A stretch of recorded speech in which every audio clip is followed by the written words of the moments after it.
Stéphane Milankowski, bonjour. Enchanté. Je me trouve dans votre cabinet de sophrologue. On est rue Anatole France, C'est ça. au 20, dans la maison médicale. C'est ça. Et vous m'avez fait l'honneur et l'amitié de m'accueillir. Vous êtes. Merci d'être venu. Ah ben, c'est un plaisir parce que la sophrologie est un domaine auquel je ne connais pas grand-chose, mais qui m'intéresse, m'intrigue. Et je me dis que vous êtes la meilleure personne à qui poser les questions. Mais, effectivement, vous n'êtes pas le seul. J'ai eu beaucoup de questions de la part de voisins qui ont des enfants scolarisés à Janzé ou dans d'autres écoles de Beaumont-sur-Oise. Et je m'aperçois en fait que les gens ne savent pas quels sont les domaines d'application de la sophrologie. C'est vrai que c'est un peu vague. Déjà, vous parlez de la sophrologie. Qu'est-ce que c'est? C'est une méthode psychocorporelle. C'est barbare, mais juste pour dire que ça va allier le corps avec l'esprit, dont le but est développer le bien-être ou les capacités. Donc vous êtes un croisé de psychologue et de kiné? Vraiment, alors c'est pas bien psychologue ni kiné. Le fondateur de la sophrologie, qui s'appelle Alphonse Caicedo, a emprunté des méthodes orientales et occidentales, que ce soit le yoga, le zen, mais également des méthodes comme la méthode Coué, où on va se répéter que tout va bien, mais du coup ça va aller bien. Alors je schématise, hein, mais c'est ça. Et on va utiliser des mouvements basés sur la respiration et des mouvements doux adaptés à la personne. Donc une personne en fauteuil roulant handicapé pourra le faire également, parce qu'on va adapter ces mouvements-là à la personne qu'on aura en face, aux enfants, aux adultes, aux sportifs, aux pas sportifs. Et puis on va beaucoup travailler sur la respiration.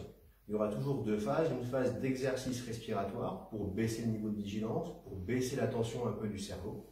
Et une dernière phase en fin de séance sophrologique qu'on appelle nous la sophronisation, mais en gros, pour schématiser, c'est de la visualisation positive. Vous serez allongé, alors pour les enfants, j'ai un gros coussin ici, un gros pouf, avec des oreillers, une couverture lestée pour être bien. Et pour les adultes, sur la table de massage, il n'y a plus qu'à vous allonger, fermer les yeux, écouter ma voix, vous laisser aller, et moi je vous, avec la voix douce, un peu comme dans l'hypnose, je viens vous amener dans un état de visualisation positive pour ancrer en fait en vous l'intention de la séance, soit pour chasser le stress, soit pour améliorer le sommeil, enfin il y a plein de choses. Ce qui me fait revenir un peu aux 4 grands domaines d'application de la sophrologie. Je vais commencer par les moins utilisés aujourd'hui et celui qui pour moi répond le plus aux besoins actuels, notamment par rapport à la crise du Covid qu'on connaît. Le premier domaine, c'est l'accompagnement de comportements pathologiques. Ça va être tout ce qui est TOC, tout ce qui est phobie, tout ce qui est tic nerveux. Les TOC, les troubles obsessionnels du comportement. Les tics qui sont un peu différents parce que autant les TOC, ça va être conscient. Par exemple, je veux sortir de chez moi, il faut que je touche 2 fois la poignée de porte. Ça va être conscient. Un tic va être inconscient. La différence, c'est que si on fait remarquer à la personne ces tics, ils peuvent devenir des TOC, donc devenir conscients. D'accord. C'est souvent l'erreur c'est ce que je dis souvent aux parents qui viennent avec leurs enfants, notamment qui développent des tics nerveux par rapport aux troubles émotionnels qu'on a actuellement avec les masques, avec la Covid. Ne surtout pas reprendre les enfants. C'est très compliqué. Un enfant qui siffle ou qui va parler tout seul ou qui va bouger les mains ou la tête, ne pas les faire trop remarquer. Parce que plus vous lui ferez remarquer, plus ça va devenir conscient. Et si c'est conscient, c'est plus grave? Ça peut devenir des TOC. Ouais. Un TOC étant plus grave qu'un simple tic? Oui, parce qu'on va le faire de manière consciente, on va le faire tout le temps. Alors qu'un tic peut répondre à un moment d'apprentissage, à un changement dans sa vie, à un problème de stress ou de nervosité. Je vais avoir des tics. Ils vont disparaître, d'autres vont apparaître, ils vont disparaître. Vous voyez? Alors que le TOC va être conscient et va nécessiter une prise en charge qui sera plus longue pour le faire disparaître vu qu'il est conscient. En fait, quelque chose qu'on fait pour se rassurer, un enfant qui va, je vous dis une bêtise, un enfant qui va se toucher par les yeux, pour se rassurer, parce que quand il est un peu nerveux, il faut qu'il se rassure. Si vous le faites trop remarquer, ça va devenir conscient pour lui. On va lui ancrer ça dans la tête. Donc il va devenir un TOC. Donc dès que je vais être anxieux, je vais me gratter les yeux. Et ça va être après tout le temps. Dès que je serai en société, à la maison, peu importe, en classe, ça va devenir conscient. Mais du coup, quand il s'agit seulement d'un tic, c'est pas encore problématique, parce qu'on a tous ces petits gestes qui nous aident à nous concentrer, à gérer une timidité ou. Exactement. Et donc l'intérêt, c'est de savoir pourquoi est-ce qu'on fait ce geste-là, d'aller traiter la racine. Qu'est-ce qui est à l'origine de ce tic nerveux? Est-ce que c'est une période d'angoisse? Est-ce que ça répond à du stress? Là, par exemple, j'ai eu un enfant qui est venu me voir. Pour des problèmes, au départ, on pensait que c'était émotionnel. Il avait des tics, il se soufflait dans les mains. Et on s'est dit, c'était nerveux, c'est par rapport aux émotions, par rapport à la classe, par rapport à plein de choses. Et en creusant, on s'est aperçu au bout de quelques séances qu'il s'est ouvert, l'enfant s'est ouvert et s'est mis à parler, puisqu'il était très fermé au départ. On a découvert que ces tics étaient dus à des phobies. Phobie du sang, phobie de tout ce qui est sale et dégoûtant. Donc, le réflexe, quand j'ai du sang qui me fait peur, et quand j'ai des choses dégoûtantes qui me font un peu peur et qui me font réagir, ben je me souffle sur les mains pour me nettoyer et me purifier. L'enfant avait quel âge? L'enfant avait 7 ans. Et ça n'était pas apparu plus tôt? Non. Non. Donc il développe tout d'un coup une phobie. Voilà. Des phobies. Le cerveau va répondre à une situation de crise par une soupape de sécurité qui va être le tic. D'accord. Donc plutôt que de traiter le tic en lui-même, on a été traiter la phobie de ce qui est dégoûtant et on l'a accompagné à gérer mieux ses émotions. Et du coup, maintenant il en est conscient, il le sent arriver et même s'il le fait, ça va durer très peu de temps. Voilà. Il va pouvoir traiter la racine de son mal plutôt que de réagir inconsciemment par un tic. Vous me disiez, quand on a préparé cette petite interview, que vous aviez l'essentiel de votre patientèle qui était composée de mineurs, d'enfants. Oui, d'enfants. Alors d'enfants avec, comme je vous dis tout à l'heure, vraiment deux grandes catégories de soucis. Plutôt des 5 ans, c'est un peu trop jeune encore, parce qu'on n'est pas encore assez conscient de ce qu'on vit, de nos émotions, pour les verbaliser, c'est compliqué. Donc je dirais 6-7 ans jusqu'à 12-13 ans, où là ça va être des problèmes de gestion des émotions, avec le port du masque, avec la crise Covid, et le comportement aussi anxiogène de certains parents, ou d'autres parents qui ne sont pas les siens, ou d'adultes, que ce soit à l'école ou dans le cadre du sport ou ailleurs, va provoquer des gros problèmes de gestion émotionnelle. On va développer des tics nerveux, comme je vous l'ai dit tout à l'heure. On va développer des phobies. On va développer de la colère aussi beaucoup. J'ai beaucoup d'enfants qui sont en colère, mais pas des colères d'enfants classiques par rapport à des caprices, des colères d'injustice. Parce que c'est pas normal. Les décisions qu'on nous fait prendre, qu'on nous fait faire, ne sont pas normales. Je ne les comprends pas, donc c'est injuste. Donc je vais être énervé en permanence. Je vais m'opposer aux adultes, aux parents, aux professeurs.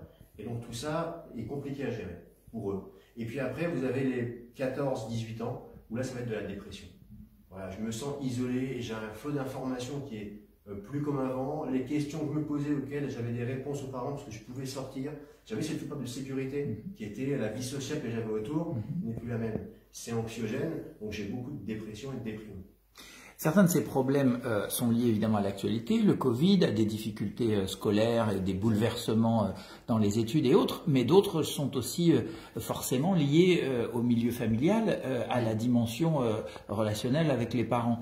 Comment est-ce que vous traitez aussi cet aspect-là? Parce que les parents n'ont pas forcément conscience d'avoir une part de responsabilité dans ce qui se joue, vous amènent leur enfant parce qu'ils constatent, ces parents, que leur enfant a un souci, mais si vous ne traitez que l'enfant, le terreau dans lequel le tic ou le TOC et les dépressions et les difficultés sont nées demeure. Oui, alors c'est pour ça que moi, il faut aussi distinguer deux grands groupes d'enfants que je reçois aujourd'hui. On a l'enfant il y a ces problèmes-là liés effectivement à la crise Covid qu'on vit aujourd'hui. Mais il y a aussi énormément d'enfants qui ont des troubles qu'on appelle dys aujourd'hui, comme la dyslexie, la dysgraphie, des enfants qui sont TDA, donc des troubles de l'attention, avec le H derrière, hyperactifs ou pas, ou qui sont simplement au potentiel, ou parfois qui sont au potentiel intellectuel, avec tous ces problèmes-là autour. Donc là, moi qui le vis, c'est aussi pour ça un peu que j'ai fait sophrologue, j'ai un enfant qui est TDAH et HP, qui a sauté une classe, qui est maintenant au collège. C'est difficile à gérer pour les parents, c'est très compliqué. On se culpabilise beaucoup, on se sent isolé parce que parfois on a le regard des autres qui nous dit qu'on élève mal, qu'on est trop coulant, trop permissif. Donc effectivement, là-dessus, il faut agir aussi sur les parents. Et puis il y a également l'autre grosse partie des enfants, où là c'est lié uniquement à la Covid. Et effectivement, vous avez raison, il faut aussi aider les parents. Les parents que je reçois, pour la majorité, se sentent coupables de ne pas faire les choses correctement, de ne pas y arriver, de ne pas être à la hauteur. Et également, beaucoup de fatigue. Beaucoup de fatigue, de lassitude, une impression d'avoir envie de lâcher prise et de tout laisser tomber. C'est pour ça que moi, quand je fais mes séances, je reçois les parents avec l'enfant avant le début de la séance. Je fais le point en fin de séance avec l'enfant. Et je prends du temps aussi après faire le point avec les parents, le ou les parents qui accompagnent. Pour essayer aussi de donner des conseils aux parents, de les aider, de les déculpabiliser, de leur donner des outils pour aussi aider l'enfant, mais s'aider eux-mêmes. Et déjà, se déculpabiliser. Ça, c'est le point principal. Quand je reçois des parents, je leur dis, ne soyez pas coupables. Si vous êtes là aujourd'hui à venir me voir, c'est que vous faites déjà les choses. C'est que déjà, vous voulez que votre enfant aille mieux. Le plus compliqué avec ces enfants-là, quand on a des tics, des TOC, ou des problèmes de TDA, ou de 10, de troubles 10, c'est la communication avec les enfants. C'est comme si vous vouliez regarder Canal+ sans décodeur. C'est impossible. Ça va grésiller, vous ne verrez rien. Il faut juste trouver un moyen de communiquer avec l'enfant et communiquer correctement avec l'enfant. Et apprendre aussi à l'enfant à lui communiquer avec ses parents et de ne pas avoir peur de communiquer. Également, dans le cadre des ados, souvent, ce que j'entends, c'est que parfois les adolescents ont peur de parler à leurs parents, dans le sens où ils se disent si je ne parle pas de mes problèmes, mes parents seront heureux parce qu'ils n'auront pas ces problèmes-là en plus à gérer. Sauf que comme je le dis souvent aux ados, ces ados m'écoutent, c'est nous en tant que parents, on a ce super pouvoir-là, vous êtes parents, vous le savez, de savoir quand nos enfants vont mal.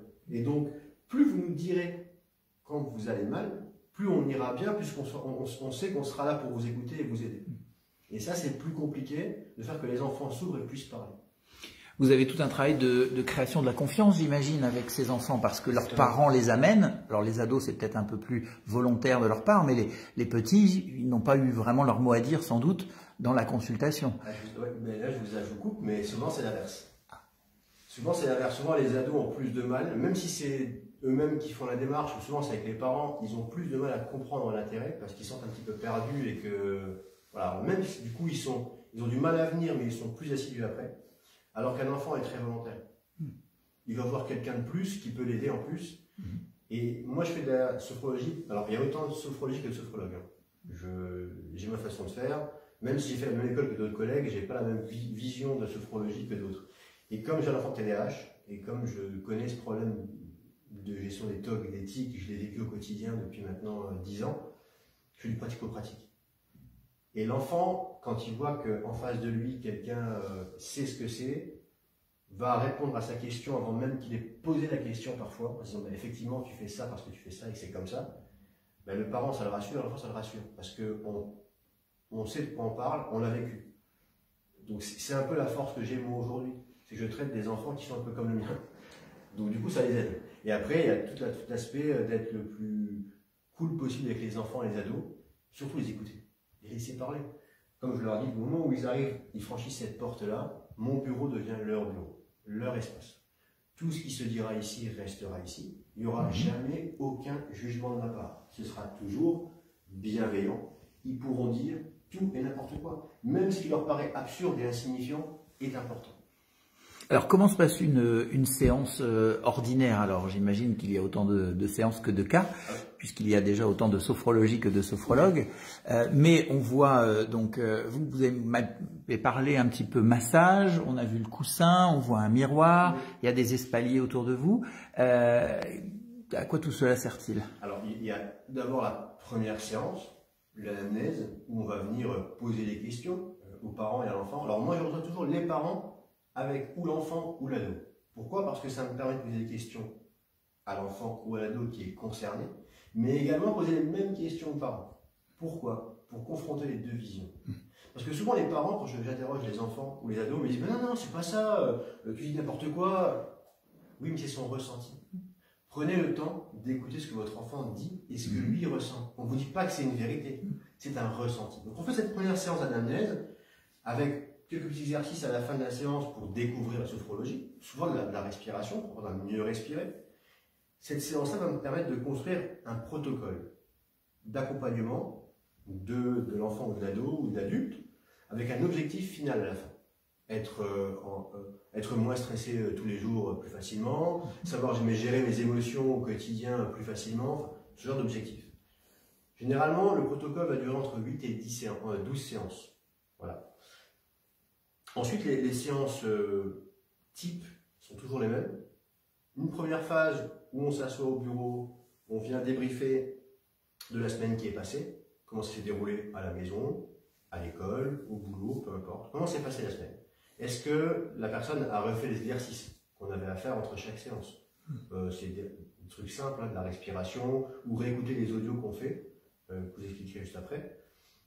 Après ça, on fait 2 à 4 exercices de relaxation dynamique. Donc là, c'est des mouvements doux, lents, adaptés aux personnes, avec de la respiration contrôlée. Et une fois qu'on a fait ça, qu'on a baissé le seuil de vigilance du cerveau, on est venu relâcher un peu le corps. On va venir s'allonger pour un enfant sur le gros coussin que vous avez vu tout à l'heure, pour un adulte ou un ado sur cette table de massage, et on fait ce qu'on appelle nous la sophronisation, mais qui est en gros de la visualisation positive. Donc là, il s'allonge, il écoute ma voix, il a juste à imager dans sa tête ce que je vais lui raconter. Et qu'est-ce que c'est de la visualisation positive? Eh bien, on vient ancrer en fait dans la tête des ressentis, des émotions ou des choses qu'on veut corriger. Par exemple, apprendre à être moins stressé, par exemple, on va venir amener par des images, par tout un protocole, tout un processus. Ces images-là vont s'ancrer dans le cerveau, et c'est un peu la méthode Coué tout à l'heure que je vous disais. Le fait que ce soit répété plusieurs fois dans votre inconscient, ça va venir s'ancrer ensuite en vous et se ressentir dans votre quotidien et corporellement également. Vous nous dites qu'on est beau, qu'on est bon, qu'on est les meilleurs. Par exemple, je vous donne une astuce, un truc tout bête, mais qui fonctionne chez beaucoup de personnes. Si vous voulez, par exemple, vous vous trouvez peu intéressant, ou pas intelligent, ou bête, eh bien, sur un petit post-it, vous pouvez écrire « Je suis beau, je suis intéressant, je suis intelligent ». Ce post-it-là, vous le mettez sur votre miroir dans la salle de bain ou sur votre table de chevet. Là, vous allez vous brosser les dents, vous allez au lit le soir. La dernière chose que votre esprit, votre cerveau verra, c'est « Je suis beau, intelligent et intéressant ». Et la première chose qu'il verra le matin au réveil quand vous allez vous brosser les dents, c'est « Je suis beau, intelligent, intéressant ». Et bien, à force de répéter, vous allez avoir ces choses-là qui sont ancrées en vous, qui viendront réelles. Ce sera plus facile de le penser, de l'accepter, parce qu'il sera répété, martelé tous les jours. C'est de la répétition. Ça paraît bête, mais ça marche. Et c'est un peu la magie de la sophrologie. Le truc, c'est que ça ne marche pas si la personne n'est pas volontaire et pas motivée. Et c'est là la clé du succès, c'est que si dès la première séance, on voit que l'enfant, l'ado ou l'adulte n'est pas intéressé, n'a pas envie de lui-même d'aller mieux, ça ne marchera pas. Parce qu'il y a une grosse partie, en fait, on vous donne les outils pour que vous puissiez gérer votre problème et qu'après, vous n'ayez plus à venir nous voir. Vous avez une boîte à outils, quand ça va mal, le problème revient, je prends ma trousse à outils, je récupère les éléments qu'on vous a donnés et je me soigne. Mais quand on a une faible estime de soi-même, comme vous le disiez à l'instant, on cherche surtout à lire cette estime de soi dans le regard des autres, d'abord de nos parents, éventuellement de nos employeurs si on est plus âgé, de nos profs si on est encore à l'école. Le fait de se répéter qu'on est les meilleurs, tant que les autres ne nous le diront pas, est-ce que ça peut être suffisant? Alors ça c'est ce que moi je pense, mais à mes yeux, si déjà vous cherchez l'approbation ailleurs, c'est que vous ne vous connaissez pas et que vous ne vous estimez pas. Si vous ne vous aimez pas, vous ne pourrez pas accepter que les autres vous aiment de toute façon. Parce que même si on vous dit demain que vous êtes beau, intelligent et intéressant, si vous n'y croyez pas, ça ne marchera pas. Il faut déjà commencer par vous convaincre vous-même que vous êtes ces choses-là, pour ensuite le rayonner, le transpirer même physiquement, l'assurance, le fait d'être mieux en soi, pour que les autres vous considèrent. Sinon ça ne marchera pas. On aura beau vous dire que vous êtes intéressant et beau, si vous n'y croyez pas, vous-même, ça restera des pansements sur une jambe de bois, ça ne marchera pas. Ça va vous faire du bien sur le moment, mais ça ne sera pas ancré, ça ne sera pas vrai. Alors juste avant qu'on lance la vidéo, vous me décriviez un des exercices, l'idée que le patient fermait les yeux, se tenait debout et que vous lui demandiez de marcher virtuellement, donc sans avancer. Et vous m'expliquiez que certains se mouvaient pour autant, donc à avancer néanmoins, et que ça exprimait des choses. Oui. Vous pouvez nous décrire ça? Alors, ce que j'ai constaté, cet exercice-là s'appelle la marche virtuelle, et effectivement, on vient, alors moi je le fais les yeux fermés, parce que j'ai de la place dans mon cabinet, et je demande de marcher sur place en imaginant qu'on est sur un chemin, et après, ça peut être soit pour aller chercher du calme, soit pour laisser les soucis derrière soi, enfin peu importe.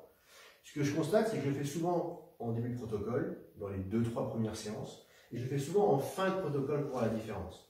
Et ce que j'ai constaté factuellement, c'est quand on n'est pas encore guéri, entre guillemets, qu'on n'est pas encore sûr de soi, et qu'on a plein de questionnements, la personne va avancer sur plusieurs mètres, ou va même tourner sur elle-même, aller à droite ou à gauche. Et quand on le fait par contre en fin de protocole, la personne n'avance plus. On va faire peut-être un pas en avant, ou peut-être tourner à gauche un peu ou à droite, mais comme on est plus sûr de soi, plus centré, plus ancré, et qu'on a commencé à répondre à toutes ces questions-là qui nous assaillent, on est plus solide, plus ancré, plus sûr de soi, et du coup on n'avance plus dans la pièce qu'on a dans ce départ. Et vous avez un miroir qu'on voit un petit peu dans l'objectif de la caméra. Bureau, ouais. Ouais. Et vous m'expliquez que ce changement de statut, le passage au bien-être, l'apaisement par rapport à tous ces questionnements, se voyait ou pouvait se voir en tout cas départ, physiquement. Même dès le départ. Et donc dans le miroir. Ouais, sur les études de respiration par exemple. Ce que je constate, c'est que les gens respirent très très mal. On a tendance à utiliser la respiration haute, comme là actuellement quand je vous parle. Hein. J'inspire de l'air, je le souffle directement pour parler. La différence, c'est qu'on a également la respiration thoracique et la ventrale qui sert plutôt dans la détente, la relaxation, quand on fait un gros effort ou une grosse crise. Et le fait déjà d'ouvrir sa cage thoracique et de venir respirer, vous voyez, là, je me redresse. Mais en fait, les gens le constatent. Quand vous leur montrez, ils sont un petit peu voûtés, un petit peu rentrés, et que du coup, on se met à respirer mieux, à venir ouvrir la cage thoracique et qu'on est beaucoup plus droit. Et à la fois, le fait d'avoir le miroir permet de corriger la posture et de montrer aux gens qu'effectivement, c'est du concret. Ils ont des réussites. Et marquer la réussite, même des petites réussites, c'est très important. Et c'est pour ça aussi que je les ai espaliers dans l'exercice d'équilibre, qu'on fait souvent les yeux fermés. Pour pas avoir ce sentiment d'échec ou dire j'arrive pas à faire un équilibre, je suis nul, on va demander aux gens de s'accrocher. De façon à ce qu'il y ait cette petite réussite. J'ai réussi à tenir en équilibre, même si je me tiens un peu à l'espalier, j'ai quand même réussi à avoir de l'équilibre. Quand on a des troubles 10 avec des problèmes d'équilibre, plutôt d'insister sur ce trouble-là, je vais bien le faire se tenir. Il va dire, ben, j'y arrive. Même si je me tiens un peu, j'y arrive. Et moi, je me mets en miroir. Je le fais aussi en me tenant, pour pas qu'il y ait ce décalage avec lui. D'accord. On a parlé des pathologies que vous rencontriez au niveau des enfants, oui. TIC, TOC, TDAH et dépression. Qu'en est-il des adultes? Vous avez donc, pour l'instant en tout cas, un peu moins de patients adultes, mais quelques-uns quand même. Alors l'adulte, ça va être beaucoup du stress. Le stress. Le stress. Particulièrement le stress et le fait de ne pas arriver à séparer le professionnel du personnel. Souvent, des gens qui vont travailler en plus à la maison, qui vont se laisser déborder par le stress à la maison. Voilà, c'est principalement du stress. Et avec tous les corollaires que ça va avoir, des problèmes de sommeil, des problèmes d'appétit, tout ça. Des problèmes de relationnel aussi à la maison, du coup, puisque ça transpire, ça transparaît là-dessus. Donc c'est pour ça aussi que j'ai démarré depuis la semaine dernière, les lundis et vendredis soirs, des ateliers collectifs de soufre-relaxation, donc avec deux créneaux horaires, 18h, 18h45 et 19h, 19h45, donc les lundis et vendredis, pour permettre aux gens d'avoir une demi-heure pour soi, ailleurs qu'à la maison. Parce que quand on est souvent adulte et qu'on a une vie de famille et qu'on a des enfants qui rentrent de l'école, trouver du temps pour soi à la maison, c'est très compliqué. Le fait de venir ici dans le cabinet, se poser 30 minutes, faire un exercice de relaxation, et puis derrière une petite méditation guidée pour se relâcher, se vider la tête, c'est important. Vous avez dit le mot de méditation, je voulais vous interroger là-dessus. Est-ce qu'on est dans la sophrologie avec, proche de la méditation, ou est-ce qu'on intègre la méditation? Ça se rapproche. Je dirais que la sophrologie est la porte d'entrée à la méditation. Parce que si on parle de méditation pure, effectivement, c'est pas ça. Méditation pure, ça va être assis en tailleur, avec le coussin de méditation, et on va en faire que de la méditation. La relaxation qu'on fait en sophrologie, c'est la porte d'entrée pour apprendre après à méditer. Mais déjà, le fait de se relaxer, c'est déjà une forme de méditation plus légère, mais qui permet véritablement un lâcher prise et de prendre du recul et surtout de vider sa tête en fait. Et d'apprendre à se relâcher, parce que c'est pas évident. Les 3/4 des personnes que je reçois ne savent pas. On me dit souvent, ben, j'arrive pas, c'est pas possible, j'ai trop de trucs en tête, ça marche pas. Et l'erreur souvent que font les gens, c'est de se dire, je vais essayer de me concentrer pour ne penser à rien ou penser à une chose. C'est la pire des façons de faire pour se relaxer. Pour vous relaxer, il faut penser à tout. À tout, à votre liste de courses, au travail de la journée, au travail du lendemain, à vos soucis, peu importe. Mais il faut le faire comme quand vous regardez des nuages l'été. Dans l'herbe, allongé, vous regardez le ciel, les nuages, vous accrochez les nuages qui passent, vous regardez les nuages et vous le laissez passer. Et quand il est passé, vous en voyez un autre. Et c'est pareil avec les pensées. Vous ne focalisez pas sur vos pensées, vous les laissez passer.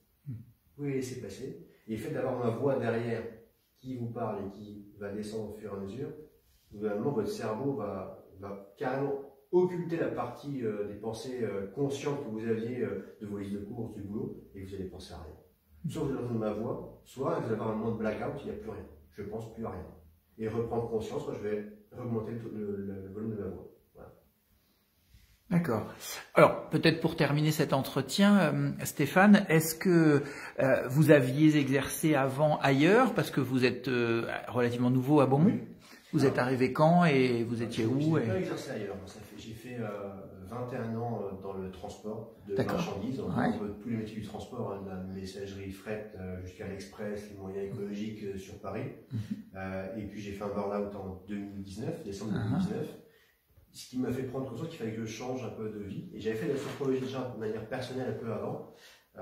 Et c'était le moyen que j'avais d'allier deux passions, le massage, que je fais en complément, soit tout seul, soit entre chaque séance de sophrologie, et puis de permettre d'aider les gens en fait, surtout. De par mon expérience avec mon enfant, j'ai vu qu'il y avait des besoins, il y avait beaucoup de besoins, et je voulais pouvoir aider le plus grand nombre possible. Alors j'ai eu la chance dans tout ça, c'est que j'ai pu intégrer cette maison médicale qui est ici. D'ailleurs, je remercie le docteur Mohamed, qui est un peu la pierre angulaire, qui est un peu la tête pensante de cette maison médicale, qui a créé cette maison dans le but d'avoir un maximum de praticiens de différentes spécialités qui puissent travailler ensemble pour aider le patient de A à Z sur tous les aspects, que ce soit en podologie, en ergothérapie, en psychomotricité, enfin on a tout ici.